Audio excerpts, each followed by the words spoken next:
of the internet. It is Dave, it is Duncan, back from Metal Epidemic for another album review. And for this review, Duncan and I have been checking out the new album from Chicago, Oh, prog-doom band Flesh of the Stars. just come in from the Windy City, Dave. The band's new album, The Glass Garden, will released on October 27th. Flesh of the Stars are a Chicago-based progressive doom band with atmospheric synths and tectonic slow-mo riffs and searing choral vocals, which have earned them acclaim from Bandcamp, Stereogum, Consequence, and many other music publications in their 10-year run. But will it earn acclaim from Metal Epidemic? Stay tuned to this video to find out. Add to their press statement.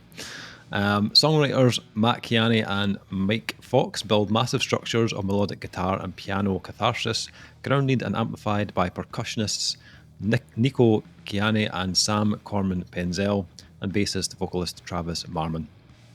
They have released 4 full-length albums and are closing out their current chapter with the sprawling new 5th full-length album, The Glass Garden, being released on October 27th. Recorded in July 2022 with Doug Malone at Jam Deck and at Flesh of the Stars Home by frontman Matt Kiani. This new LP embraces sonic clarity and simplicity.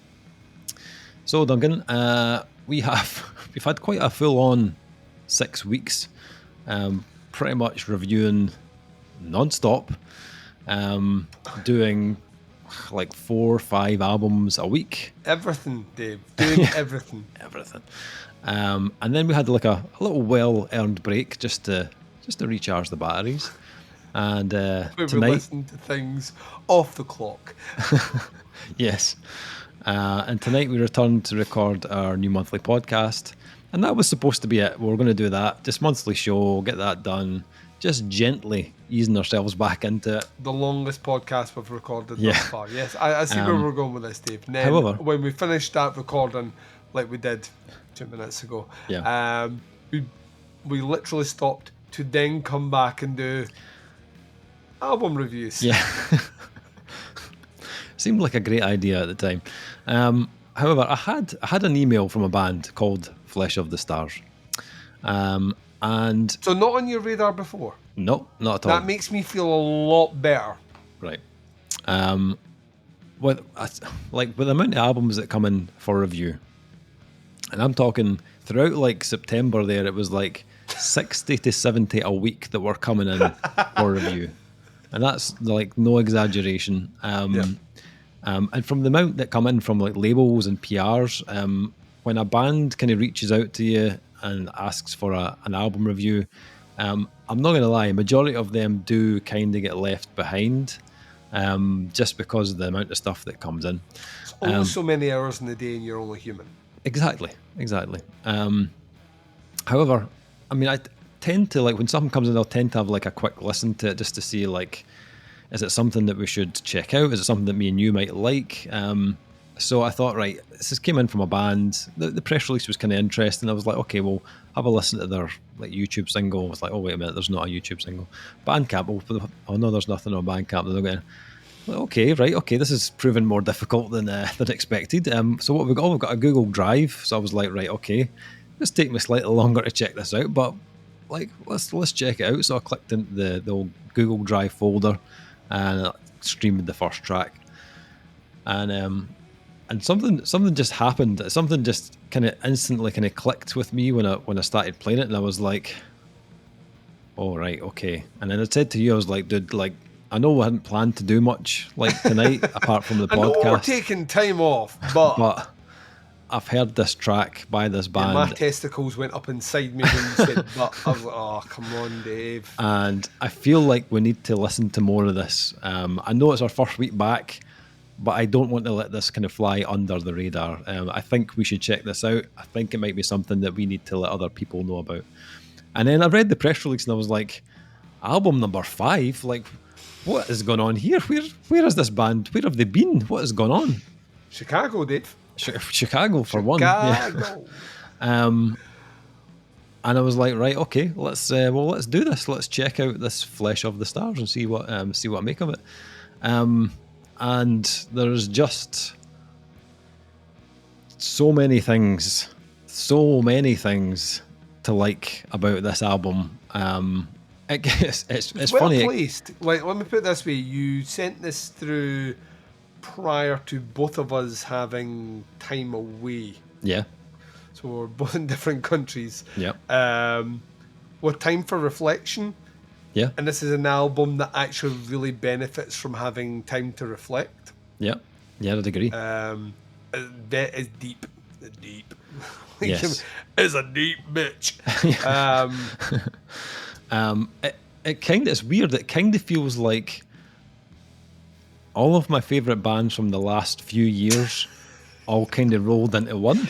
Kind of like if, like, I don't know, like it's like a band like Mountaineer and Chrome Ghost and like all just started fucking, and then Yeah, there was a 100%. baby that came out that could play all these instruments and just sing. Yeah, Dave. It's kind of like it fits weirdly in the center of all these different spirals that go to a ton of stuff that's scored really highly for us over the last 3 years. 100%. Yeah, I was getting the same. I was like, oh, there's a little hint of Mountaineer or Dawnwalker or like Dawnwalker, yes. Chrome Ghost, or even Elder, who we spoke about on the podcast as well. If Doom or Sludge is your sound, and you like it with a bit of texture and a lot of kind of nuanced kind of layers that's kind of dripping in that kind of atmosphere and ebbs and flows, has depth to it, then The Glass Garden is something that you need to put on your radar to check out. This album like flows like no other. Like, this is incredibly cohesive, and just a really beautiful journey of an album, and I can't stress that enough. They just almost like kind of pour into one another, but without that kind of like downfall of it sounding like one massive long song.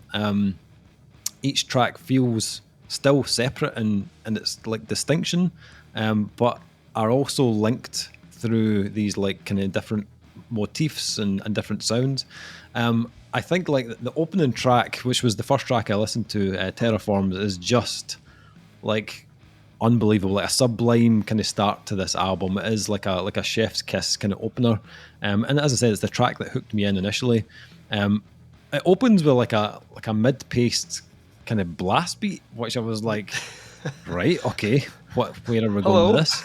But it has these like atmospheric sludge, but with like a kind of like black metal-ish type chord, and I was like, oh fuck, right, okay, this sounds like it's kind of ticking all the boxes on Big Dave's list here.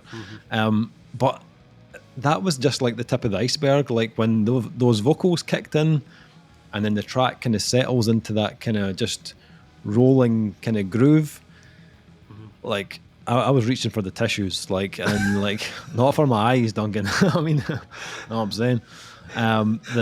Where for, Dave? Did you shit yourself? Kinda, but from a different hole. The melodies are just like the melodies are incredible. Like, the kind of full of warmth, melody and the counter melodies just unbelievable. Like, just beautifully put together.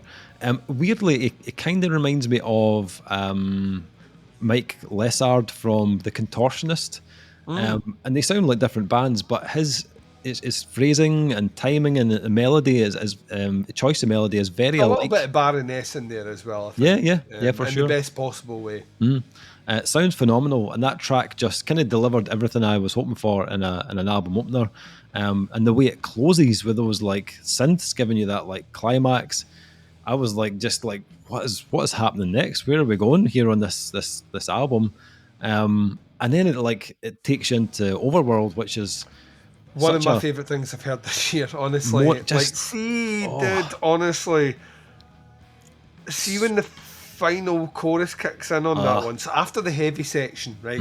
So this is the Chrome Ghost comparison, right? Yeah. Where you get a track that just lays the groundwork. You get all the melody and all the just this like beautiful just sway that goes through, and then it gives you it's not a false delivery. It gives you a heavy guitar section, but retains the melody in and around the same kind of structure. I remember hearing it going, that's fucking awesome, man, right? But then it cuts back into the quieter stuff. And then there's it's like a small second break where things come out and then, like the vocals, and then this fucking huge heavy guitars. I shit you not, like goosebumps, fucking like shivers, like intake of breath, and like just took my breath away. Like I was like from Terraforms, which was like, this is cool as fuck, and overall, so the time that track finished, I was literally just like, fucking just take my fives. Take them. It was like it's such a good track. It's the shortest track on the album. Yeah, I know. Suppose we should say that. It's a 50-minute album. There's 5 songs. Overworld clocks in about 6 minutes, which is the shortest track on the album.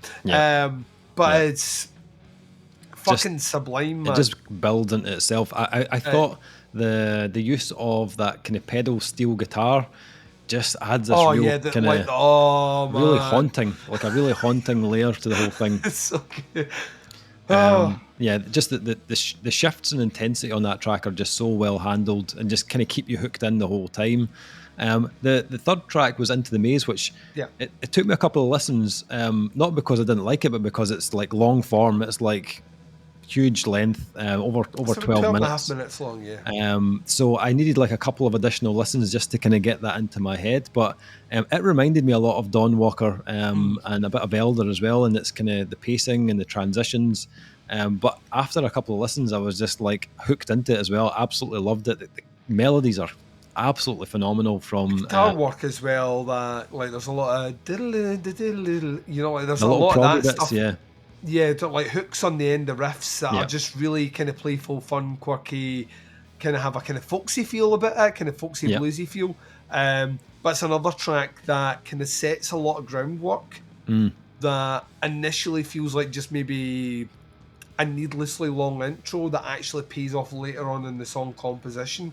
When things start coming back, you're like, oh, it's all planned. It's meticulously planned. Doesn't sound like it, but it's meticulously planned in the song structure. Unbelievable. The chorus is absolutely huge on it as well. After the Dream, though, possibly my favourite track on the album. Oh, you get lost in it, man. It's a track you just like. It's what I don't mention this quite a lot as a kind of a descriptive term for some songs are like a warm blanket that just sits over you and you just like cuddle into it and you just kind of. And After the Dream is that it's a dreamy, woozy so good blanket.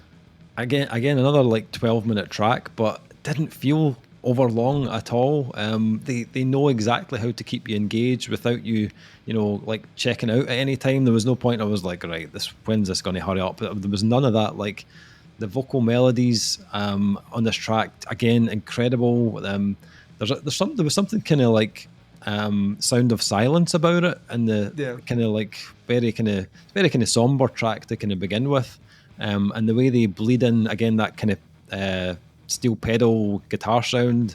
It's got a kind of almost kind of like southwestern kind of feel to it, but then they hit you about the 5.5 minute mark with this huge like doom soaked guitar and a chorus that just it had the hair standing up on the back of my neck, like they were just standing on end.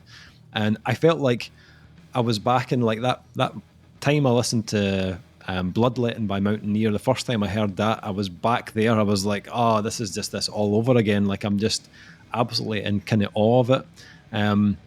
But then the last few minutes of the track slides into this like synth-laden final piece, which I was like, what the fuck is going on? It's like a movie score at the end of this fucking track. I was like, this is unbelievable, which then just transitions into Unseen just perfectly. Like the final track, which is like fully acoustic and very kind of folky in style, with a very kind of dreamlike kind of quality about it.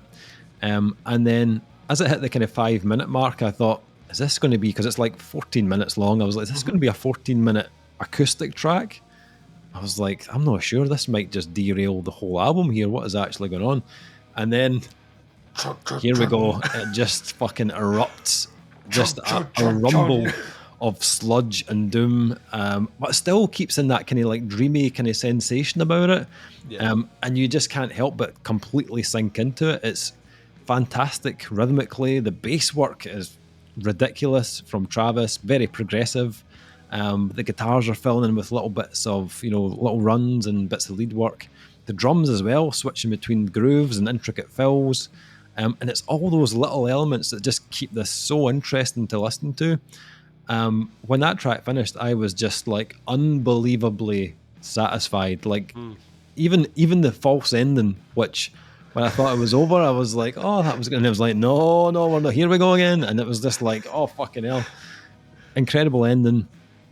And I was just like, this year is just like fucking ridiculous. This has been... It's an embarrassment of riches. It really is. Incredible year for new music. And here we are at the end of October getting another album of this quality, which is just unbelievable. I think what is even more insane is that this band are competing easily, like it's fuck all with other bands that are on Relapse, Metal Blade, Nuclear Blast. Like, how is this band not on a label? What madness is this? Like, we've already tonight on our podcast spoke about the new Baroness album, which had a ton of press and a lot of this is better than the Baroness album. 100%. So, like, and it's not even like for like comparison. This is like head and shoulders better than the new Baroness album. So why this band aren't on like any label with a degree of push is a fucking skate. What this is my complaint about everything.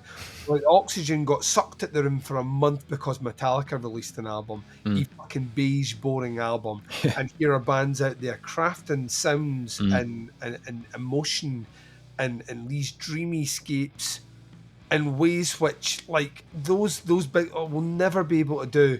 And had they not emailed you, I'd never heard this. Like 5 albums in, would we have even known? No. It's fucking criminal, man. It's absolutely. It's why I love doing this shit. Like, well, you don't review the album that we want you to. No, we review the stuff that we want to review. Yeah. And yes, it scores high because we want to review it. Yeah. Like, just a final thing from me.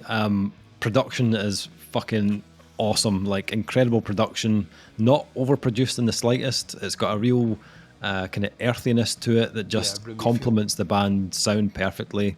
I think had they went for a super polished production on this, it wouldn't have captured the essence of it at all. It would have lost a bit of the soul of the album. Kind of in a similar way to Dawnwalker's House of Sand last year. That wouldn't have been the same with a big polished production. So, like, fantastic job on the production, and incredible job on the album. I am in. I am your newest, biggest fan. This is fucking awesome, start to finish. Loved it. Incredible. Duncan, anything you'd like to add to that? Yeah, make some room for me, please. Okay, hogging that space right up at the front of the new bestest fan. I mean, this is. I mentioned Chrome Ghost earlier on. I want to mention it again. The first time I listened to their album last year, I spoke so highly about it and it made my top 10 list, and it's because it was an album that came out of nowhere, completely left field, that from even its artwork, and there's comparisons here where the artwork isn't indicative of the sound at all. That I like Flesh of the Stars. I was expecting something a bit more extreme. Like, everything about it gave me an opinion before I hit play, and then within a minute it washed away. I think this is an exceptional album. Like, I think the songwriting, the craft, the measure, the temperament, the delivery, the production is just top notch. Like, I cannot find fault with this at all, even with like an album which for the last 3 songs predominantly makes up more than 2/3 of the album in length. It is surprisingly measured and so evenly paced. The layers of instrumentation and the clever use of it is jaw-dropping. The melodies are sublime. It's It's so fucking good. It's so good, and I listened to it a lot while I was on the other side of the world. At moments where I don't sleep well. At the best of times, I sleep even less well when I'm in a different time zone, especially when it's 8 hours ahead of the UK. So I listen to a lot of this at night, and I just like I still, you put on Overworld, the same bit, I still get goosebumps. Yeah. Like every single fucking time, man. And that to me is, it hits a nerve. It strikes something with me that just. This is the band, one of the main bands this year that I feel like championing is like a worthwhile cause. Yeah. Like, we've had that before. Mountaineer is a great example of that. After Bloodletting, that's all we talked about for a fucking year. Last year it was Chrome Ghost. It's pretty much a lot of Earthrise, all the bands that we only spoke about for fucking ages. And Flesh of the Stars are worthy of that as well. And I know they are maybe a little bit longer in their career than we're acknowledging, because we just haven't had the opportunity or knew about them in that way, shape or form or capacity. But The Glass Garden is an exceptional album. And yeah, let's just get to the scores where we can both alleviate ourselves with what feels like an obvious thing at this point. So Yeah, I mean, I have nothing negative to say about this album. And I think what's incredible is we've both listened to the album, both had that kind of goosebump moment on two completely different tracks. You know what I mean? And that doesn't happen very often on any album for me. Like, I get that maybe a few times a year, if that, on maybe a single track. But the fact that both of us have had that on different tracks is just, it says something about this album. So yeah, it's a 5 from me. It's the easiest 5 I've ever had to give out this year. It's just it just did everything I wanted. It spoke to me in terms of style and production. And the way they've handled the recording and the writing on this album is just fantastic. I love it, start to finish. More people need to know about this band. What about yourself? Yes, it's a 5. We are going to be talking a lot about this at the end of the year. I get a feeling. A feeling we're going to be, between this and bands like All Crust and stuff. We're going to be talking about a lot of bands that people just don't have on their radar and won't be on the major publication lists, and that's because they are they're shells to the corporate cock, Dave, and we are not. This is honestly, I challenge anyone to listen to this and just not be kind of struck by the depth. It's such a rewarding listen. I fucking love it. Love it. Yeah. So Flesh of the Stars, The Glass Garden, out on October 27th. Links below to the band, the Bandcamp. Check it out. Let us know what you think. That is the review. Thank you so much for checking it out. We'll be back with another review very soon, but until then, take care. Speak to you soon. Bye, everyone. I didn't do the hearts. It's not happening. No.